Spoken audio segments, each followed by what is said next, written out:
Hello, ladies and gentlemen, and welcome to WBE Season 3, Week 5, Heat of the Week. My name is Chris Kobain, and once again, as always, I'll be showing you guys some of the coolest and most unique sets run by our phenomenal WBE coaches. This week is going to be somewhat of an interesting one, if I'm being honest with you guys.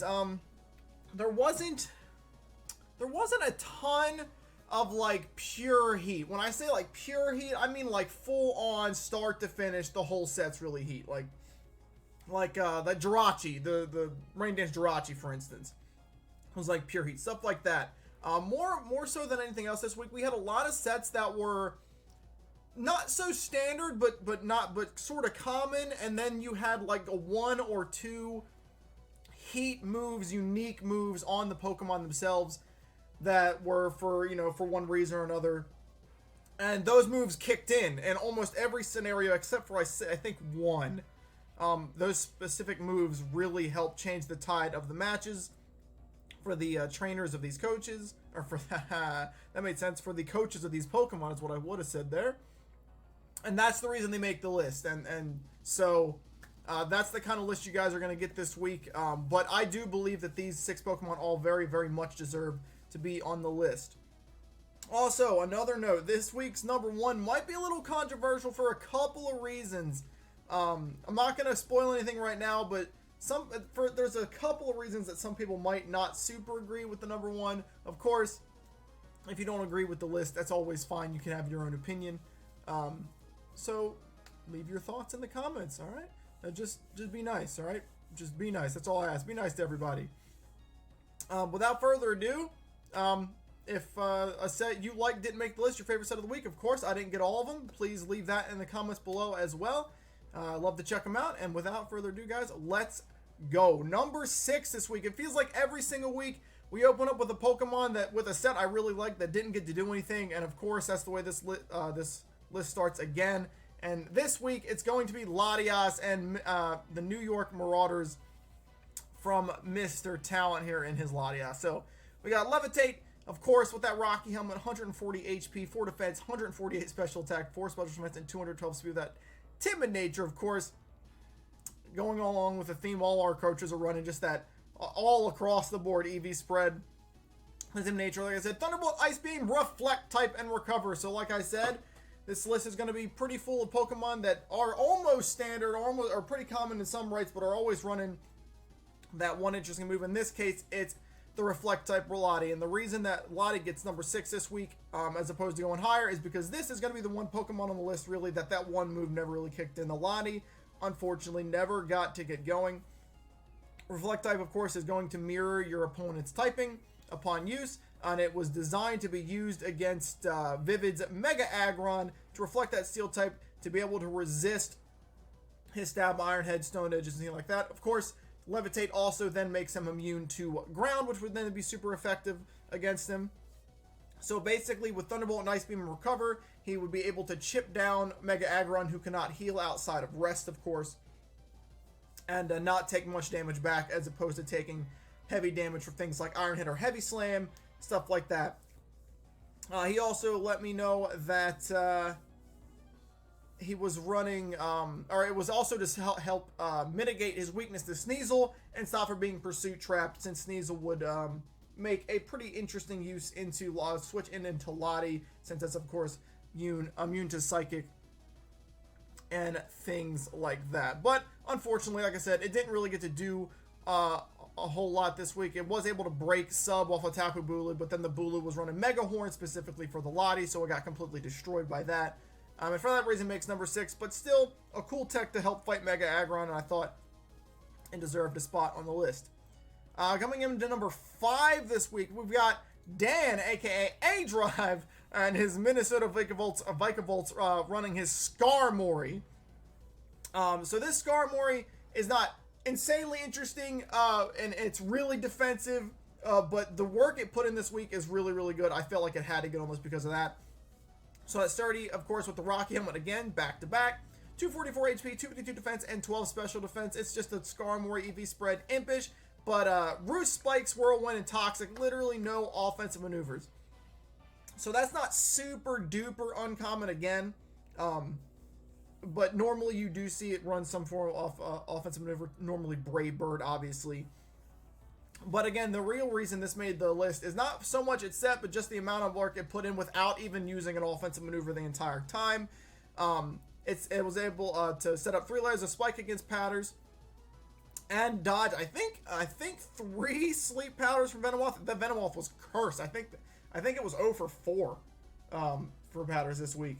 3 of them misses coming against the Skarmory, which is super duper unfortunate, obviously. But it was able to avoid 3 sleep powders, set up all 3 layers of spikes at one point or another during the match, and then simply it just whirlwinded stuff away for Dan.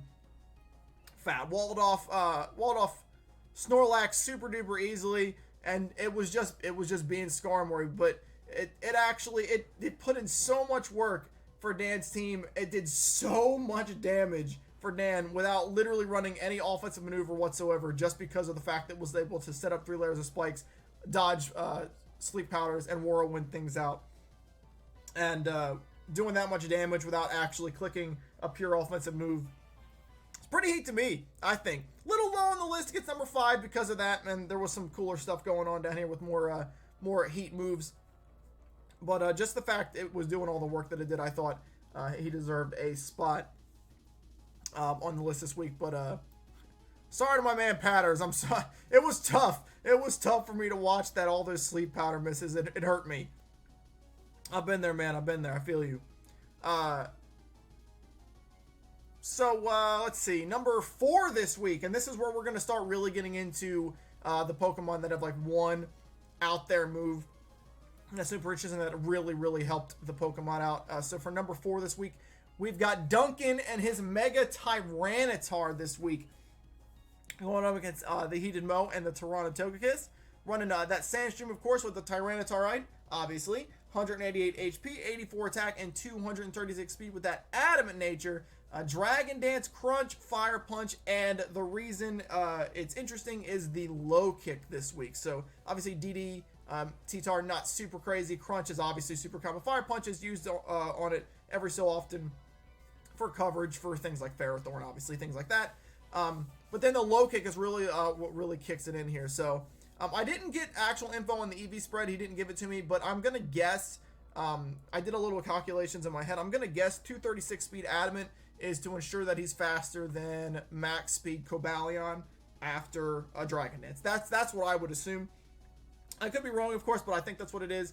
And then the real reason for low kick over Earthquake this week is because, one, he was really sure that Heated Mode might be running Shuka Berries in order to mitigate Earthquakes from Mega Tyranitar instead of the Choco Berries that would stop fighting damage from the low kick.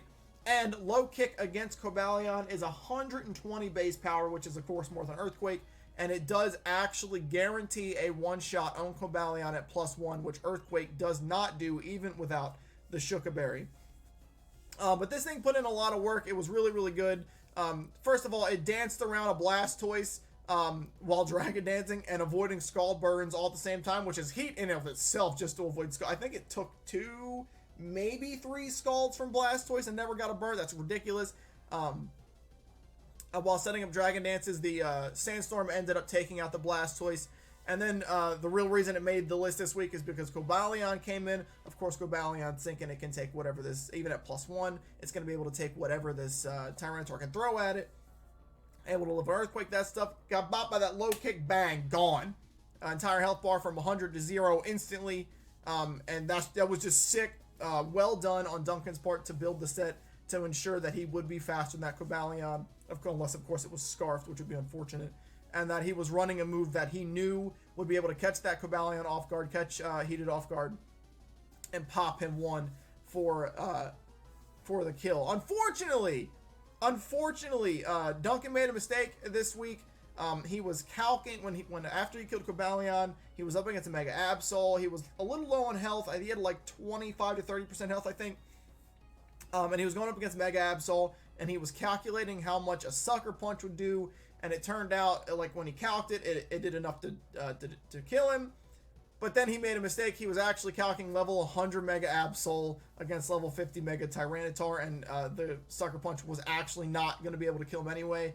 and he would have been able to kill the Absol with low kick. And then from then on out, he could have swept. There was a couple other things in the way. I believe Hidemo had a Raikou that could have stood in the way. Probably could have lived to crunch. Maybe fired off, whatever, a Thunderbolt or an Aura Sphere even for that matter. Maybe stopped the sweep after the Absol. But at the very least, it would have ended up taking out Blastoise, Kobain, and Absol with that low kick. And had a pretty good chance to sweep. But he did make the mistake. That's unfortunate. This could have been a little higher on the list, but it's still a cool set and a very, very smart decision to run the low kick over the Earthquake this week. So well done to Duncan.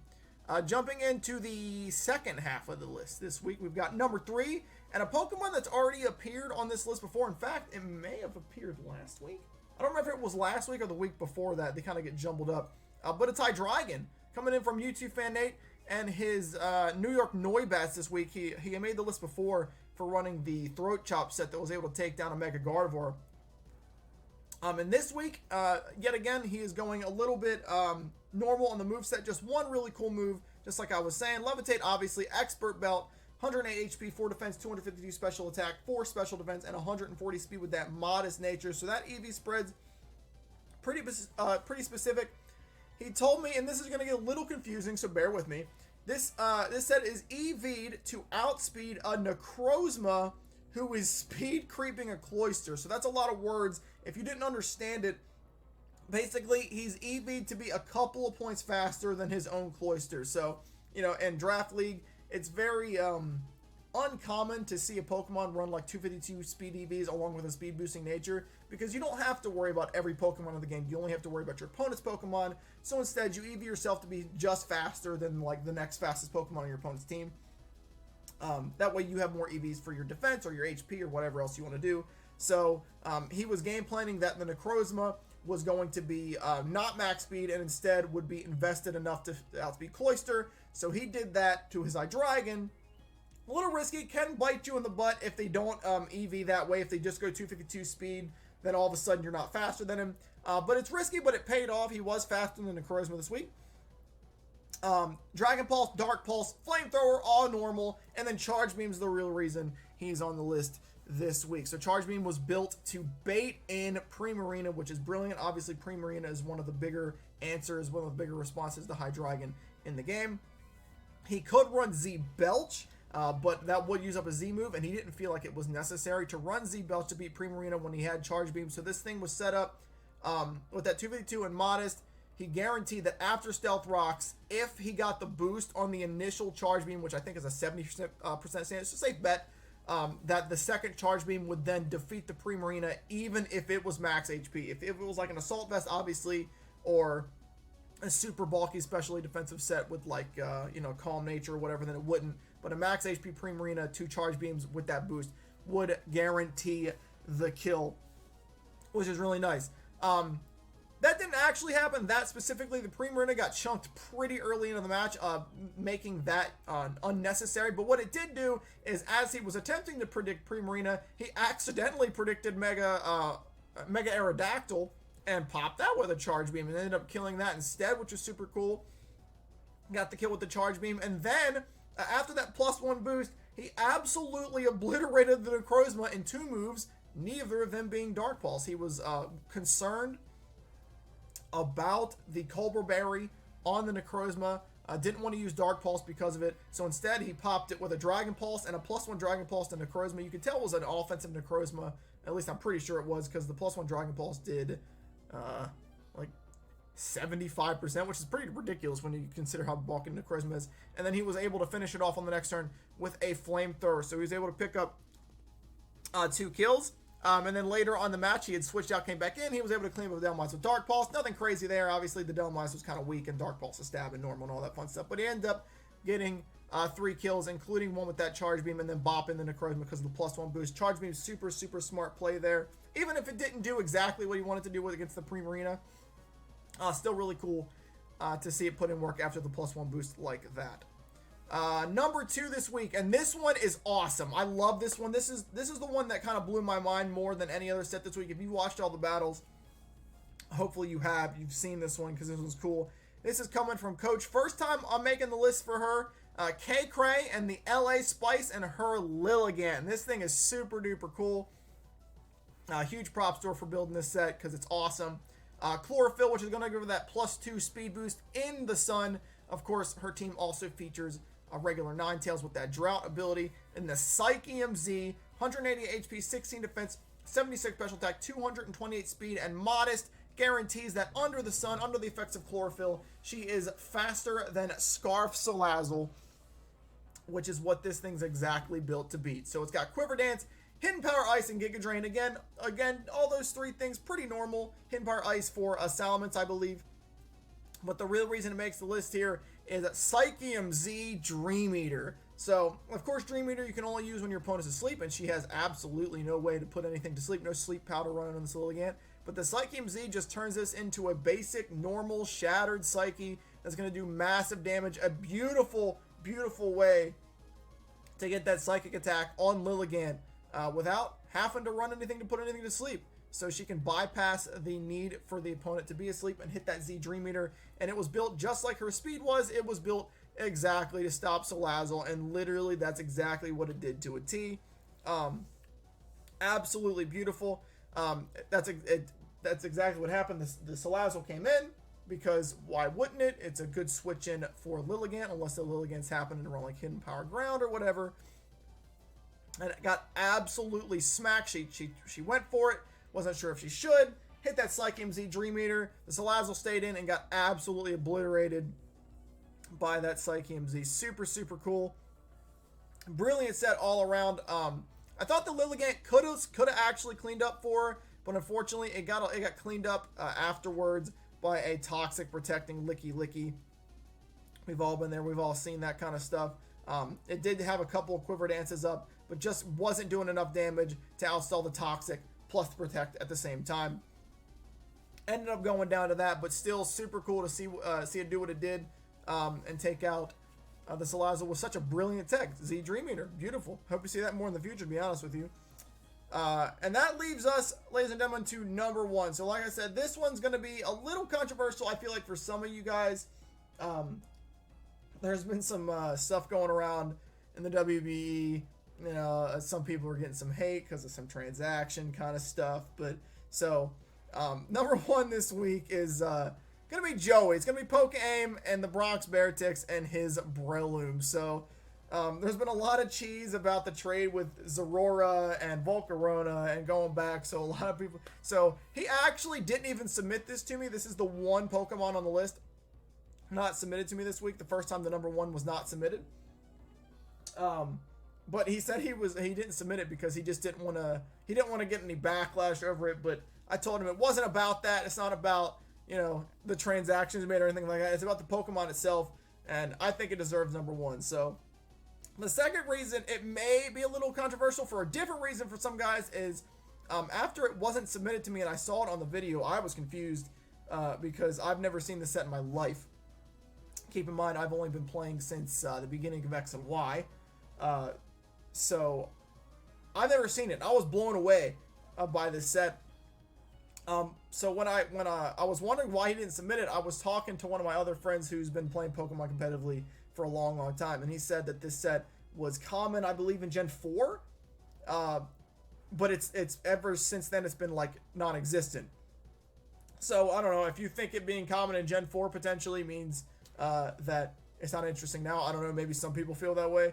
But in any case, I think it's really cool. I thought it deserved number one for many, many reasons. So we got Breloom, of course, going up against Wolfie Glick here and running that Poison Heal Toxic Orb. No Technician, no Focus Sash, no none of that cheese. Poison Heal Toxic Orb like it's a Gliscor up in here. Max HP, 52 attack, 196 defense, 4 special defense, and 4 speed with that Adamant Nature. Toxic, Drain Punch, Leech Seed, and Protect. Super duper duper cool set here.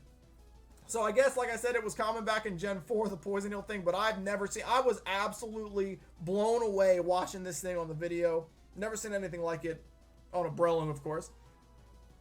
And just the fact that its set is so cool, combined with all the work it put in, I thought it was an obvious number one, personally.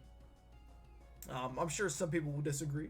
but I do believe it's an easy number 1 this week for me. So it is a completely defensive Breloom that max HP, a bunch of defense to make it super duper bulky, on top of the fact that it's healing every turn with the Toxic Orb, much like a Gliscor does. And this thing absolutely tore through Wolfie's team, which is crazy. Pokeaim and Wolfie Glick are literally 2 of the best battlers in this league, hands down. And Joey was able to absolutely put this Breloom to use, and it completely stifled Wolfie's team to a disgusting degree, to be honest with you. So it started off by tanking a superpower from Alolan Golem, and I absolutely did nothing. One-shot it back in return with that Drain Punch. Disgusting. After that, it was easily able to out-tank Virizion, just constantly taking whatever hits the Virizion we're throwing at it, no problem. Firing off Drain Punches in return, firing off a Toxic to hit it, and then heal itself. The Virizion actually used Worry Seed to remove the Poison Heal at one point. That was kind of cool. But it ended up not mattering too much. The Breloom switched out, was able to come back in, get that Poison Heal back going, and then was able to take out another pretty cool set from Wolfie, Power Up Punch Stoice. He was running, which is actually pretty cool as well. But I think the Stoice boosted to +4, +3 or +4 with Power Up Punch, and it just did not matter. The Breloom was taking absolutely nothing from every single one of those hits, and was able to outlast it and Drain Punch it to death eventually. And for that, he ended up, I think that was it. I think he ended up getting all 3 of those kills along with Virizion and the Blastoise as well. But at the entire time, he was absolutely healthy. He was never in any danger. It's just kind of Pokemon that your opponent's not really going to game plan for. You see Breloom on the opponent's team, you're afraid of Spore, obviously for one, not Toxic, and you're afraid of Technician Power Up, or Mach Punch and Bullet Seed, etc. All those annoying things, all those powerful things that everyone knows Breloom can do. You're not really looking at Breloom and going, I'm ready for a completely Gliscor-esque defensive wall that's going to Toxic on my Pokemon, Leech Seed everything, and drain itself back up to 100% health constantly. And doesn't seem like Wolfie was prepared for that. Joey said, and I might agree a little bit, that Wolfie may have been memeing the battle a little bit because his sets were a little out there, especially the Power Up Punch Stoice. Maybe he was holding his cards close to his chest for a potential playoff rematch. I've done that in the past. In the NPA, I've done that, so it's definitely something that you can do. But in any case, it's clear that the team was not ready to handle this Toxic Orb Poison Hill Breloom, who put in the finest of work, got Joey another win, and earned himself a number 1 slot on this week's Heat of the Week. So that is it yet again, ladies and gentlemen. Thank you guys so much, as per usual, for checking out the video. I do appreciate it. Again, if there's any Pokemon I missed on this list today that you thought should have made it or that you really liked, please feel free to leave a comment down below. I know a few ones I missed. Elliot's Hoopa was a contender. Mega Altaria from Boffin was a contender as well. There was a couple other ones that were that were looked at to get on the list, so I know I missed some stuff, but got to narrow it down to 6 somehow, and I felt like these guys were the 6 most deserving of the week. But that's it for me, guys. Again, hope you enjoyed, and I hope to see you guys in week 6. All right, peace.